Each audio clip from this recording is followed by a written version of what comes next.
ماشاء اللہ ماشاء اللہ الحمد للہ. اللہ پھر آئیں گے انشاءاللہ انشاءاللہ ضرور ضرور ضرور. اللہ جزائے خیر دے آپ کو. اسلام وزیرستان اسٹیشن ماشاء اللہ سب سیٹ چل رہا ہے وزیرستان میں, ٹول کھادے چلے. اللہ جزائے خیر دے. جلدی سے لے لیں جلدی سے. چلو بھائی. اچھا بھائی مفتی صاحب, میرے والد نے مجھے وصیت کی تھی مرنے سے پہلے کہ جن رشتہ داروں سے ہم ناراض ہیں انہیں میرے جنازے میں شرکت نہ کرنے دیں اور زندگی بھر ان سے کوئی تعلق نہیں رکھنا. ہم ان کی فوتگی پہ گئے, وہ بھی فوتگی پر آئے, ہم نے منع نہیں کیا. فیاض احمد فیصل آباد سے. یہ وصیت پر عمل کرنا لازم نہیں ہے, جنازے میں کوئی کسی کو نہیں روک سکتا بھائی. دوسرا کہ اس میں اگر کوئی بہت بڑا ظلم زیادتی نہیں کی انہوں نے, تھوڑی بہت ناراضی تھی تو قطع تعلق بھی صحیح نہیں ہے رشتہ داروں سے. اللہ والد صاحب کی مغفرت فرمائے جی. میرا ایک بہت عزیز دوست ہے گلگت کا, وہ اسماعیلی ہے. میں نے سنا ہے کہ اسماعیلی غیر مسلم ہے. میرے دل میں بہت خواہش ہے کہ وہ مسلمان ہو جائے, لیکن میری نہ ہمت ہوئی اور سمجھ میں نہیں آ رہا کہ اسے کیسے قائل کروں. میری رہنمائی فرمائے, میں آپ کی ویڈیو اسے بھیج کے قائل کرنے کی کوشش کروں گا. اس سے پہلے وہ مارکیٹ سے, ایسا نہ ہو کہ اس سے پہلے وہ مارکیٹ سے شارٹ ہو جائے. عامر جدوں ہری پور ہزارہ. بھائی ویڈیوز بھیجیں علماء کی, یہی ہے. خود سے کسی کو جب آپ کہتے ہو نا تو اگلا ضد میں آ جاتا ہے. ایسے ڈائریکٹ کسی کو تبلیغ نہیں کرنی چاہیے, ضد میں آ جاتا ہے آدمی. بیانات بھیجیں علماء کے. بہت سے اسماعیلی مسلمان ہو چکے ہیں, ان سے دوستی کرا دیں. اچھا بھائی جلدی جلدی. قلم اور ڈائری سے کیسے پلاننگ کریں اگر کوئی ہدف بناتا ہے؟ مثال کے طور پر ہدف یہ بنایا کہ گاڑی لینی ہے. ابے ہدف تم ہی غلط بنا رہے ہو, گاڑی لینی ہے میں نے, یہ کوئی ہدف ہے؟ یہ پلاننگ کرنی ہے تو رہنے دو بھائی, ڈائری وائری خام خواہ میں ضائع ہوگی. آپ یہ پلاننگ کرو کہ میں نے کیسے اسٹیبل ہونا ہے, اپنے پاؤں پہ کیسے کھڑے ہونا ہے. اس کے بعد پھر آدمی سوچتا ہے جب پیسے آتے ہیں تو کیا کروں, گاڑی خریدوں یا رکشا خریدوں, کیا خریدوں میں. پہلے سے ہی گاڑی کو پلاننگ کا حصہ بناؤ گے, یہ تو بیوقوفوں والی پلاننگ ہو گئی. نہیں بات تو نہ ہوئی ہے. تو اصل جو پلاننگ کرنی ہے, گاڑی کیوں لے رہے ہو آج کل؟ اگر پیسہ ہے تو ٹیکسی سستی پڑتی ہے, پیسہ نہیں ہے تو گاڑی کہاں سے لے رہے ہو پھر, سمجھ رہے ہو؟ تو پہلے تو یہ پلاننگ بناؤ گاڑی لے کیوں رہا ہوں میں. مجھے تو ضرورت تھی گارڈ کے لیے, گارڈوں کو میں کہاں موٹر سائیکل پہ بٹھا کے لے جاتا. یا ویسے بھی آدمی کو اچھا ہوتا ہے ذرا کپڑے میلے ویلے نہیں ہوتے, بائکوں میں گرنے مرنے کا خطرہ بہت ہوتا ہے. تو آپ جو پلاننگ بناؤ گے گاڑی خریدنے کی نہیں بناؤ, آپ پلاننگ بناؤ کہ میں اگر غریب ہوں تو میں معاشی لحاظ سے بھی اپنے آپ کو میں نے اسٹیبل کرنا ہے. اور وہ تو پلاننگ کا لازمی حصہ ہے نا. ہر آدمی کو چاہیے نا کہ وہ کوشش کرے کہ بھائی میں میرے مالی حالات زیادہ اچھے ہو جائیں. اس کو مسلط نہیں کر لینا سر کے اوپر, لیکن پلاننگ تو کرنی چاہیے. معاشی حالات آپ کے اچھے حالات ہوں گے تو ملک کے اچھے ہوں گے, ملک کے ہوں گے اسلام کے حالات, مسلمانوں کے حالات اچھے ہوں گے. تو یہ تو پلاننگ کا حصہ ہے. جب معاشی حالات اچھے ہو جائیں گے تو پھر گاڑی واڑی تو آ ہی جاتی ہے خود بخود ہی. ابھی پلاننگ کر کے نہ جو پیسہ کمانے میں ٹائم لگانا تھا وہ گاڑی کی پلاننگ میں لگا دو گے ٹائم. تو یہ پلاننگ کا طریقہ ہی ٹھیک نہیں ہے. اچھا یہ جو میں نے ابھی بیان میں بتایا ہے نا کہ پلاننگ کریں, تو یہ خوب سمجھ لیں پلاننگ کے بعد 100% رزلٹ نہیں آئے گا. جیسے میرے بہت سارے کام تھے تو پچھلی دفعہ میں نے پچھلے ہفتے کیا کیا, ڈائری لے کے نا وہ سب کو لکھ کے میں نے کہا یار اس ہفتے میں نے یہ کاموں کو نمٹانا ہے. تو اس ہفتے جو میں نے کام نمٹانے تھے ان میں 90% ہو گئے, 10% رہ گئے. تو یہ ٹینشن لینے کا نہیں ہے. آدمی کہا بھائی ہوا ہی نہیں, کیا فائدہ, جو میں نے ایم تھا میرا وہ تو گول تک تو میں پہنچا ہی نہیں. تو بھائی 90% بھی اسی وجہ سے ہو گیا کہ ایک پلاننگ کر لی تھی, ورنہ 1% بھی نہیں ہوتا. تو ضروری نہیں ہے کہ آپ پلاننگ کرو تو رزلٹ 100% اس کا پورا ہے. 90% بھی آ جائے, کوشش 100% کی کرنی ہے تو 90% بھی آ جائے بہت ہے. جو 10% رہ گیا اس کے دوبارہ پلاننگ کر لو. اب میں جو اس ہفتے جو میں نے کام کمپلیٹ کرنے تھے وہ 90%, بلکہ 90 بھی نہیں 95% ہو گئے, 5% رہ گئے.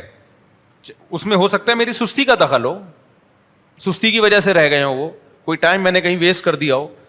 تو 5% کے لیے دوبارہ پلاننگ کر لو بھائی, اس کو 2 دن میں نہیں مٹا دینا ہے, ٹھیک ہے نا. تو یہ کوئی بات یہ ہے کہ پلاننگ تو کرو نا, ورنہ جب پلاننگ کے بغیر ہوگا تو 5% بھی نہیں ہوگا کام, سوچتا ہی رہے گا اور مر جائے گا.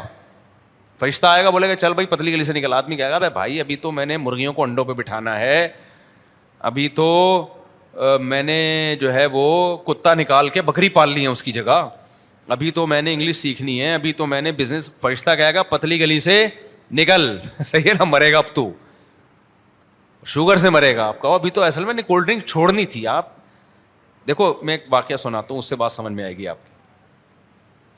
فرعون جو تھا نا, فرعون, اس کو موسیٰ علیہ السلام نے کئی سال بہت زیادہ سمجھایا کہ نہیں سمجھایا. فرعون کی کھوپڑی میں بات نہیں آئی. موسیٰ علیہ السلام نے بتایا تیری حکومت تجھ سے چھن جائے گی, نہیں تو مرے گا نا ایک دن, تو کیوں چند ٹکوں کی خاطر اللہ کا انکار کر رہا ہے. فرعون کی کھوپڑی میں بات نہیں آ رہی, دولت کے نشے میں, حکومت کے نشے میں. لیکن آپ کو پتہ ہے جب فرعون ڈوبنے لگا تھا تو فرعون نے صرف اتنا نہیں کہا کہ میں اللہ رسول پہ, اللہ اور موسیٰ پہ ایمان لایا, نہ, فرعون نے کہا انہو ضمیر قصہ کہلاتی ہے, ضمیر شان. بات یہ ہے کہ آمنتو انہ لا الہ الا الذی آمنت بہ بنو اسرائیل. بات یہ ہے کہ میں اس اللہ پر ایمان لایا جو بنی اسرائیل کا رب ہے. اب یہ بات یہ ہے, کیا مطلب ہے اس کا, اس کو میں اپنے انداز میں بتاتا ہوں. فرعون نے کہا بھائی ایک منٹ ذرا کائنڈلی 2 منٹ کے لیے آپ کیا کریں. جب فرشتے آئے نا اس کی روح قبض کرنے کے لیے, سمندر میں غوطہ لگا کے اس کو مارنے کے لیے, تو کہہ رہے 2 منٹ کیا کرو بھائی, بات یہ ہے بھائی سنو تو صحیح, بات تو سنو, میں لا رہا ہوں ایمان, ایک منٹ تو ٹھہرو تو صحیح نا. یہ ضمیر قصہ میں یہ پورا مضمون چھپا ہوا ہے.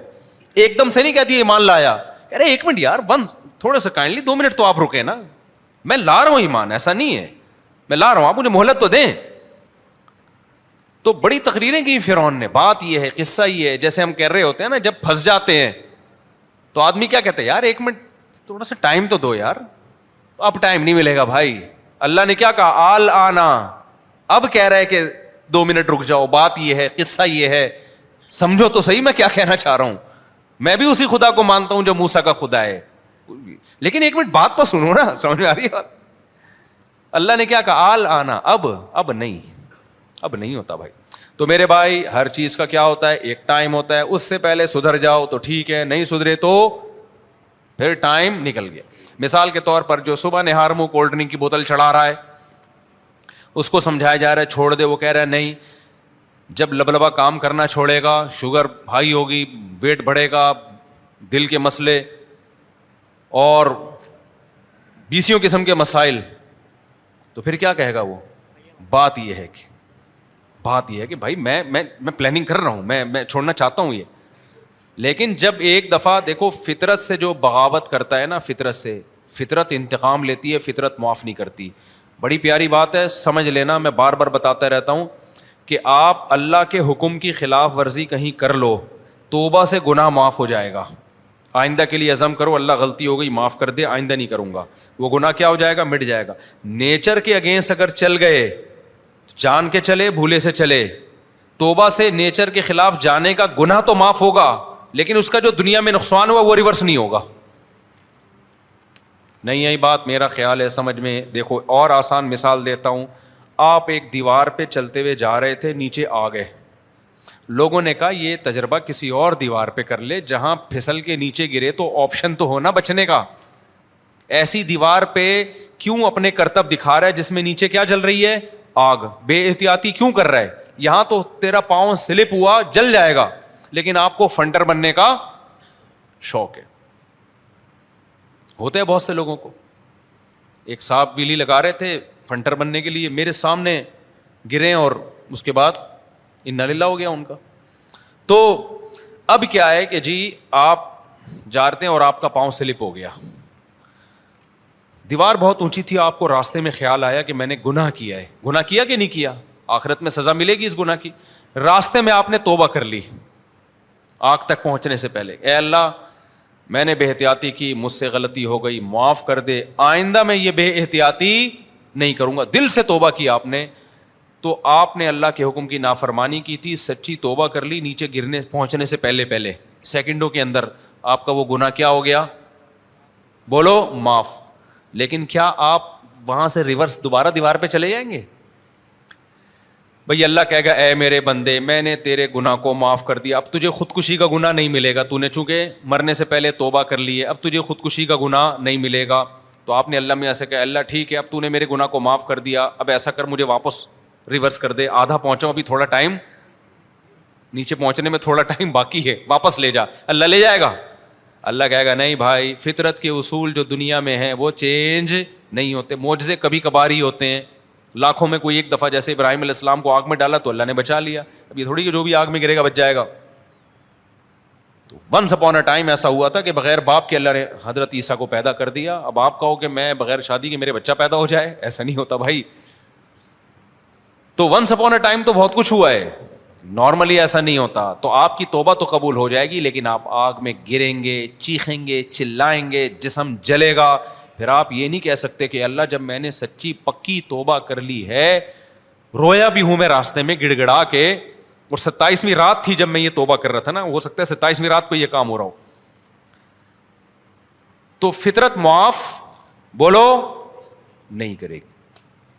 تو جو لوگ بد پرہیزیاں کر رہے ہیں نا, کولڈ ڈرنک چڑھائے جا رہے ہیں, چینی کے لڈو پھوڑے جا رہے ہیں, لائف اسٹائل چینج نہیں کر رہے, نہ جاگنگ ہے, نہ جم ہے, نہ ایکسرسائز ہے, نہ کوئی فزیکل ایکٹیویٹی ہے, نہ رات کو سونے کا ٹائم, نہ اٹھنے کا ٹائم, سگریٹ, پان, گٹکے, یہ گناہ بھی کر رہے ہیں کہ نہیں کر رہے؟ کل آپ کو خیال آیا یار میری تو شوگر کی بیماری ہونے والی ہے, یار میرے تو دل میں کیا ہو گئی ہے, بلاکیج شروع ہو گئی ہے, یار مجھے تو فالج کے خطرے ہو گئے ہیں. آپ گڑ گڑاؤ گے اللہ معاف کر دے, اللہ معاف کر دے گا, لیکن یہ نہیں ہوگا کہ اب آپ کو شوگر کا خطرہ اللہ ٹال دے. میں سمجھا پا رہا ہوں اپنی بات کہ اس نے سچی توبہ کر لی ہے, اب جو اس کو شوگر کا اٹیک ہونے والا ہے وہ میں نے معاف کیا. جا میرے بندے میں نے معاف کیا, تیرا سارا کولیسٹرول میں نے توبہ کی برکت سے ختم کر دیا. اے میرے بندے تو نے برگر پیزا سے سچی توبہ کر لی ہے, برگر کی وجہ سے اب تو جو برگر بن گیا تھا, تو اس توبہ کی برکت سے میں تجھے دوبارہ انسان کا بچہ بنا لوں گا. میں سمجھا پا رہا ہوں اپنی بات؟ ایسا بالکل بھی نہیں ہوگا, آپ مریں گے. ٹھیک ہے نا؟ دیکھو بہت سے لوگ خودکشی کرتے ہیں, اس وقت نہیں مرتے, ہاسپٹل میں ایڈمٹ ہو جاتے ہیں, سچی توبہ کرتے ہیں کہ اللہ معاف کر دے. ایسے واقعات ہوئے ہیں کہ ہم نے غلط کیا معاف کر دے, لیکن پھر بھی مر جاتے ہیں وہ. تو توبہ تو قبول ہو گئی کیونکہ توبہ کر لی انہوں نے, خودکشی کا گناہ نہیں ہوگا ان کو. اللہ بڑا غفور رحیم ہے. لیکن ایسا نہیں ہو سکتا کہ زندگی کی نعمت دوبارہ مل جائے. اللہ کہتے ہیں یہ نعمت تو چھن گئی, اب نہیں ہو, اب یہ ریورس نہیں ہو سکتا. اب دیکھو موسیٰ علیہ السلام نے فرعون کے ہاں, وہ جو فرعونی لڑ رہا تھا ایک بنی اسرائیلی سے, حضرت موسیٰ نے لڑائی چھڑوانے کے لیے اس فرعونی کو ایک تھپڑ لگایا, ایک مکہ مارا. صرف یہ نیت تھی کہ لڑائی چھوڑ دے, وہ مر گیا.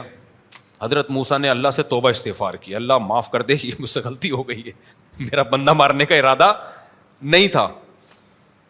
پکی توبہ کی موسیٰ علیہ السلام نے کہ تو قتل ہو گیا مجھ سے, اس کی اتنی بڑی غلطی تھوڑی کہ اس کو مار دیا, پھڈا کر رہا ہے بھائی, کوئی اسلحے کے بغیر ہاتھا پائی ہو رہی ہے. حضرت موسیٰ کو پتا نہیں تھا کہ میرے تھپڑ میں اتنی طاقت ہے کہ بندہ ہی مر جائے گا. تو اللہ نے آپ کی توبہ بھی قبول کر لی, لیکن کیا بندہ زندہ ہو گیا؟ اس کے جو سائیڈ افیکٹ تھے کہ قتل کا کیس چلا, حضرت موسیٰ کو مصر چھوڑنا پڑا, وہ جو سائیڈ افیکٹ تھے وہ تو بہرحال ظاہر ہوئے نا. اب اللہ نے ایک طرف موسیٰ کو تسلی بھی دے دی, قال رب اغفر لی, اے اللہ مجھے معاف کر دے. اللہ کہتے ہیں فغفر اللہ, میں نے معاف کر دیا. حضرت موسیٰ کو تسلی ڈال دی, معاف ہو گیا ہے. آگے اگلے دن رپورٹ آئی ہے, بھائی آپ کو تو حکومت کے بندے تلاش کر رہے ہیں, آپ کو تو قتل کیا جائے گا, آپ نے بندہ مارا ہے ریاست میں, آپ کو تو قتل کیا جائے گا. حضرت موسیٰ کتنی ٹینشن میں آ گئے, مصر چھوڑنا پڑا, پریشان تھے, جاؤں کہاں پہ میں.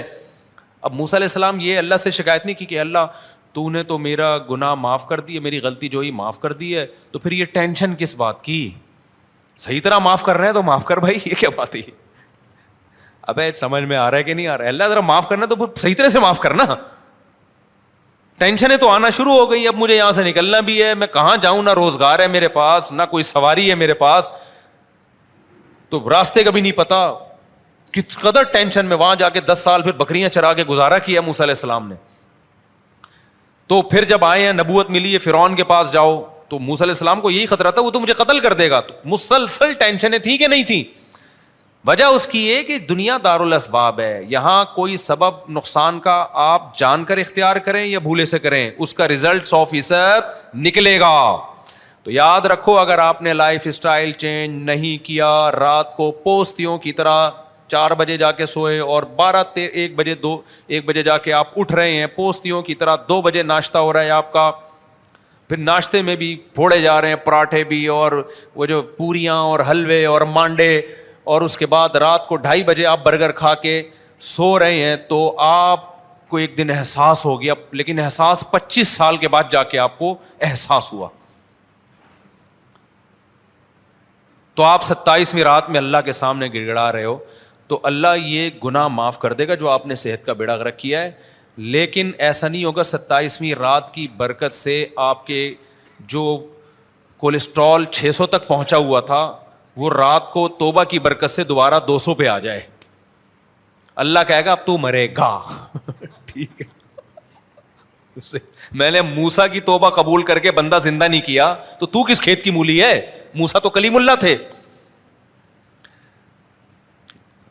چھوڑو یار, جیسے چل رہے ہو ویسے چلتے رہو بھائی. تو میں آپ کو یہ بتا رہا ہوں کہ ابھی انسان کے بچے بن جاؤ, آپ کے پاس زیادہ ٹائم ہے نہیں. فطرت انتقام لیتی ہے, بہت زور زور سے تھپیڑے مارتی ہے, ایسا اور اس میں نیک برے سب برابر ہیں. فطرت کسی کو معاف نہیں کرتی ہے, تہجد گزار ہے, مولوی ہے, بزرگ ہے, عالم ہے, کیا ہے. تو اس لیے ہم فطرت سے بغاوت کر رہے ہیں یار, ہم پاگل ہیں یار. تو اس سے بڑا پاگل دنیا میں کون ہوگا جو نیچر سے بغاوت کر رہے ہیں. نہ کوئی پلاننگ کر رہے ہو, نہ کھانے کی پلاننگ ہے, نہ اپنی برائیوں کو چھڑوانے کی پلاننگ ہے, نہ جو ہے آپ کے اندر کوئی گناہ کی لت پڑ گئی ہے اس کو چھوڑنے کی کوئی پلاننگ نہیں ہے. تو پھر تو مرے ہوگے ایک دن, پھر رگڑتے رہو گے ایڑیاں. توبہ, اللہ گناہ, ایک تو پہلی بات جو گناہوں میں مست ہو جاتے ہیں توبہ کی توفیق بھی نہیں ملتی ان کو. پہلا نقصان یہ, توبہ کر بھی لوگے تو وہ جو نقصان ہو گیا اس کی تلافی نہیں ہوگی, اس کی تلافی نہیں ہو سکتی وہ. تو یہ بڑے مسائل ہیں. اس لیے انسان کے بچے ہم سب کو پہلے ہی بن جانا چاہیے. ماں باپ کو حج کروانا ضروری ہے یا ایک مالی خدمت کرنا, ان کی مالی خدمت زیادہ ضروری ہے؟ اگر ان کو مالی خدمت کی ضرورت ہے حج سے زیادہ علاج کے لیے, اور کوئی مناسب گھر چاہیے جہاں وہ سکون سے زندگی گزار سکیں, تو پھر حج پہ ان چیزوں کو ترجیح دینی چاہیے. حج کرا دیا, اس کے بعد کھانے کو روٹی ہے نہیں ان کے پاس, علاج کے پیسے نہیں ہیں, وہ یہ فطرت سے بغاوت ہو جائے گی نا. کیسے حج کروائیں؟ پلاننگ کریں. اگر پیسہ جمع نہیں ہو رہا, پلاننگ اس چیز کی کیا کرو. میں پہلے بتا رہا ہوں جن چیزوں میں پیسہ خرچ ہوتا ہے نا, تو پہلے پیسہ کمانے کی پلاننگ کیا کرو, ڈائریکٹ حج کی نہیں کر لیا کرو. مثال کے طور پر آپ نے حج کی پلاننگ کر لی, پیسہ ہے نہیں آپ کے پاس, پھر آپ نے اس میں کہا اتنے پیسے کماؤں گا, 10-15 لاکھ کما لیے, تو 10-15 لاکھ کما کے آپ ایک دم حج پہ لگا دیے, تو آپ کی تو پھر ساری زندگی مسائل میں گری رہے گی. تو پہلے آپ اسٹیبل ہو جاؤ, اس کے بعد پھر آپ نے یہ کرنا ہے کہ اب میں نے حج کرانا ہے یا گاڑی خریدنی ہے یا کیا, اس کے بعد آپ صحیح فیصلہ کر پاؤ گے. آپ سمجھتے ہو کہ نہیں سمجھتے؟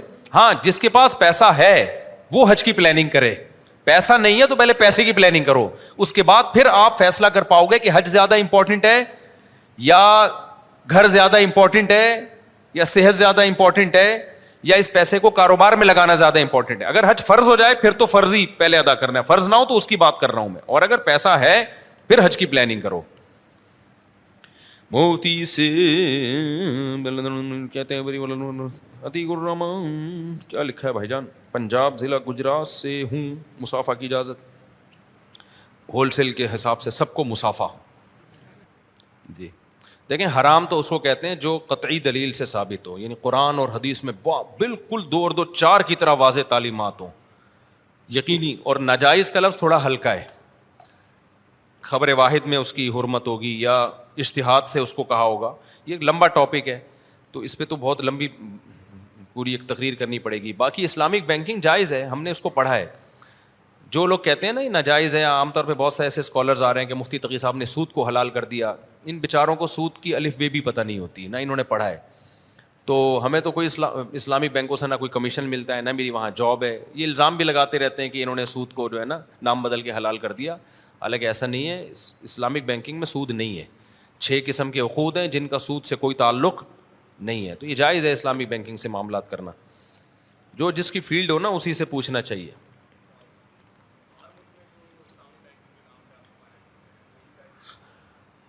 دیکھیں, باہر ملکوں کا مجھے پتہ نہیں ہے, لیکن میرا خیال ہے جائز ہے, کیونکہ سسٹم پوری دنیا میں اب ایک ہی ہے, اور یہ سسٹم بنایا ہوا ہندوستان کے علماء کا ہے. کمال کی بات یہ ہے, پوری دنیا میں جو اسلامک بینکنگ چل رہی ہے پوری دنیا میں, مولانا یوسف بن نوری رحمۃ اللہ علیہ, مفتی رشید احمد صاحب, مفتی تقی عثمانی صاحب, یہ جو خاص طور پر یہ کریڈٹ علماء دیوبند کو جاتا ہے.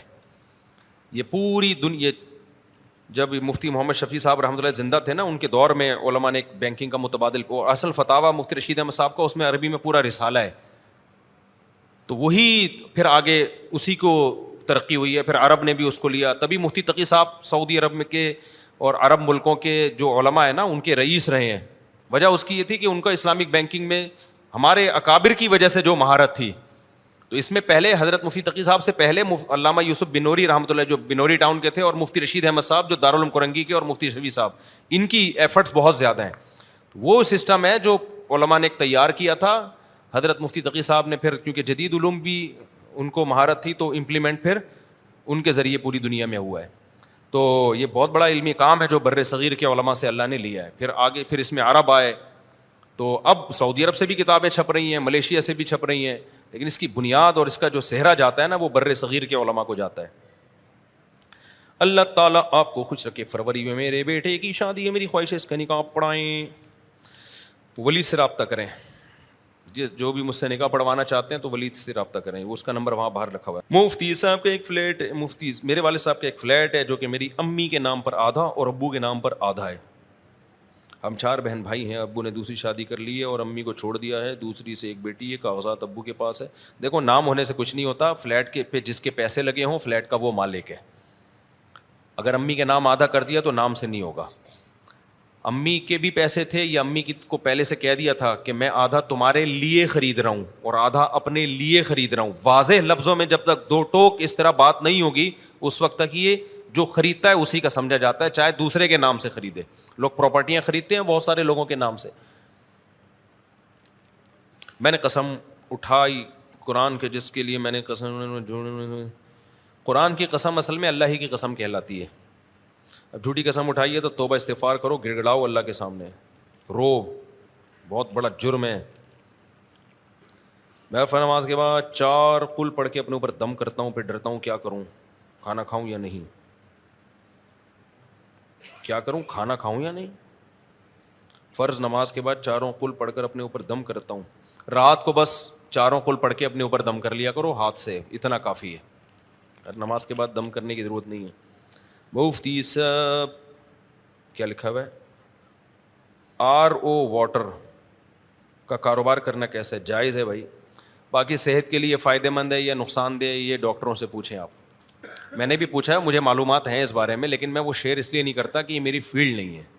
کام وہ کرو جو آپ کی فیلڈ ہے، کیونکہ پھر میں شیئر کروں گا کوئی ڈاکٹر کا بیان آ جائے گا، ہو سکتا ہے کہ نہیں اس کی یہ ٹیکنیکل. تو میری جو ٹوٹی پھوٹی جو معلومات ہیں اس کے حساب سے میری جو ٹوٹی پھوٹی رائے ہے نا، یہ نلکے کا جو پانی آ رہا ہے نا جو گورنمنٹ دے رہی ہے اسی کو فلٹر کرا کے پی لیا کرو. زیادہ فنٹر بننے کی کوشش، جو زیادہ آگے جائے گا نا بہت آگے، تو اس میں کچھ فائدے ہوتے ہیں کچھ نقصانات شروع ہو جاتے ہیں. جہاں جس علاقے میں رہتے ہو اسی علاقے کا پانی آپ کے لیے اچھا ہوتا ہے. تو یہی جو گورنمنٹ دے رہی ہے اس میں فلٹر کرنا اس کو بہرحال ضروری ہے، تو اس کو فلٹر کروا لیا کرو. کوئی فلٹر مشینیں آج کل آ رہی ہیں وہ لگوا لو گھر میں، بڑی اچھی اچھی مشینیں آ رہی ہیں، خود گھر میں لگا لو. ہمیں تو بازار پہ اعتماد ختم ہو گیا بھائی. اچھے لوگ بھی ہیں، ہمیں کیا پتہ کیا ملا کے دے رہے ہیں پانی میں، کون سا کیمیکل ملا رہے ہیں، کیا کر رہے ہیں. میں نہیں کہہ رہا سارے غلط ہیں، لیکن اب کون جا کے تحقیق کرتا رہے گا صحیح کون ہے غلط کون ہے. ہر آدمی قسمیں اٹھانے کے لیے تیار ہے. ہر آدمی ایسی باتیں کرتا ہے کہ جیسے میں بکری خریدنے گیا، میں نے ولاگ بھی بنایا، میں ڈالوں گا ولاگ.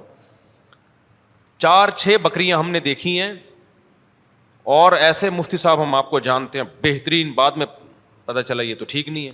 ایک تو بکرا میں نے کہا بریڈنگ کے لیے ایک اچھا خاندانی بکرا لے لیتا ہوں. میں نے کہا بھائی مجھے بریڈنگ کے لیے چاہیے، بچے پیدا کروانے کے لیے بکرا چاہیے، تو اچھی نسل کا اونچا. سودا ہوتے ہوتے رہ گیا. ایک اور صاحب آئے، انہوں نے کہا یہ تو بکرا ہی نہیں ہے،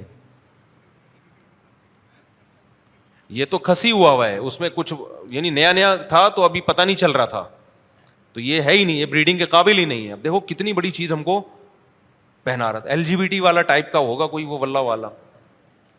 تو اتنا دھوکہ ہے بھائی، اتنا دھوکہ ہے.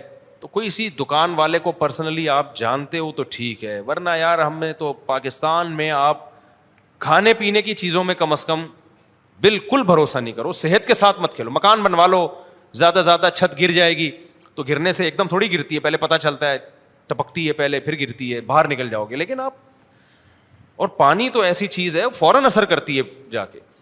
تو اس لیے ہم نے تمام پانیوں سے, میری رائے یہ, جان چھڑا لی ہے. تو پھر یہ نیسلے کا پانی اچھا پانی کہلاتا ہے, پھر اس میں ڈاکٹروں کا اختلاف ہے, کوئی کہتا ہے اچھا ہے, کوئی کہتا ہے برا ہے, اختلافی چیز سے نکل آؤ باہر. تو ٹھیک ہے پی لو, کہتے ہیں باقی پانیوں سے اچھا ہے, لیکن اس میں پھر یہ ہوتا ہے کہ وہ منرلز ہوتے ہی نہیں بالکل, اس میں زیرو کر دیتے ہیں, آرٹیفیشل کچھ منرل ڈالے جاتے ہیں. لیکن اس کا ڈاکٹر جواب یہ دیتے ہیں کہ وہ منرلز آپ کو خوراک میں مل جاتے ہیں. میں نے ایک ڈاکٹر سے پوچھا, اس نے کہا یہ پانی پیو جو پیکنگ کا باہر کی کمپنیوں کا پانی ہے, لیکن اس میں منرلز نہیں ہے, تو منرلز آپ کو دائیں بائیں سے مل جائیں گے. دوسرے ڈاکٹر سے پوچھا, اس نے کہا پانی کے منرلز جو ہیں وہ پانی ہی سے پورے ہوتے ہیں, کہیں اور سے نہیں ہوتے. اب ڈاکٹروں کی رائے میں اختلاف ہے, تو ہم کیا کریں بھائی پھر. تو میں تو یہ نلکے کا پانی فلٹر کر کے, یہ والا نہیں, اپنے گھر میں جو آ رہا ہے وہ تو فلٹر نہیں ہے نا, تو ایک جگہ سے میں لے رہا ہوں جو نلکے ہی کا پانی فلٹر کر کے دیتے ہیں, لیکن فلٹر کے لیے مشینیں جاپان کی لگی ہوئی ہیں ان کے پاس. تو جاپان پہ بھروسہ کیا جا سکتا ہے, پاکستان پہ بھروسہ نہیں کیا. تو وہ چونکہ مجھے یقین ہے کہ وہ واقعی جاپانی مشینیں ہیں, تو اس لیے میں نے وہاں سے پانی لینا شروع کیا. تو وہ پانی پھر میں اپنے گھروں میں وہی پلاتا ہوں. ہے وہ گورنمنٹ کا نلکے کا پانی, لیکن جس مشین سے فلٹر ہو کے آ رہا ہے وہ مشینیں جاپانیوں کی ہیں. اگر پانی بھی جاپان دے رہا ہوتا تو ہم گورنمنٹ سے پانی نہ لیتے ہیں, تو جاپان سے لیتے ہیں ہم. لیکن جاپان پانی نہیں پہنچا رہا ہے یہاں پہ, وہ مشینیں پہنچا رہا ہے, یہ بھی اس کا ہم پر بہت بڑا احسان ہے. جاپان گڑبڑ نہیں کرتا. آپ کو پتا ہے جاپان میں جو حلال ذبیحہ ہے نا 100% حلال ہے. اسلامی ملکوں میں حلال ذبیحے میں ڈاؤٹ ہوتا ہے بعض دفعہ, پتہ نہیں حلال ہے بھی یا نہیں ہے. لیکن جاپان میں جو مجھے وہاں کے لوگوں نے بتایا, کہہ رہے ہیں یہاں ان لوگوں نے ریسرچ کی, جاپنیز نے, کہ بھائی مسلمان کو جو ہے نا یہ حرام گوشت کھاتے نہیں حلال. تو پوری ریسرچ کرنے کے بعد جو تمام مکاتب فکر میں بالاتفاق حلال تھا نا, وہ والا گوشت انہوں نے وہاں پرووائڈ کیا. انہوں نے کہا جاپان میں اگر اسٹیمپ لگ گئی نا حلال, تو اس کا مطلب کیا ہے, واقعی حلال ہے. پاکستان میں اسٹیمپ لگی, سعودیہ میں لگی, دبئی میں لگی, کوئی بھروسہ نہیں ہے, کیونکہ یہاں حلال کی اسٹیمپ بھی بن جاتی ہے. لوگوں نے فیکٹریاں لگائی ہوئی حلال کی اسٹیمپ, ٹپ ٹپ ٹپ. ایسی چیزوں پہ بھی حلال لکھا ہوتا ہے جس میں حلال حرام کا کوئی مسئلہ ہی نہیں ہے. کنگا حلال, ٹھیک ہے نا, اس پہ بھی حلال لکھا ہوا ہوگا. چشمہ ہے نا حلال.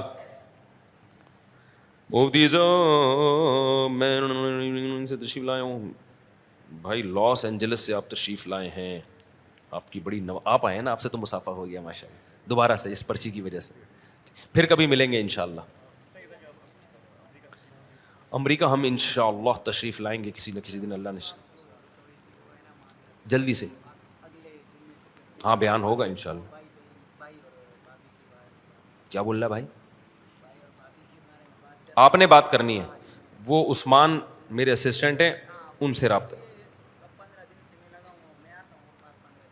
اب سیٹ ہو جائے گا انشاءاللہ. پھر بھی نہ ہو تو پھر مجھے ڈائریکٹ بتا دیں.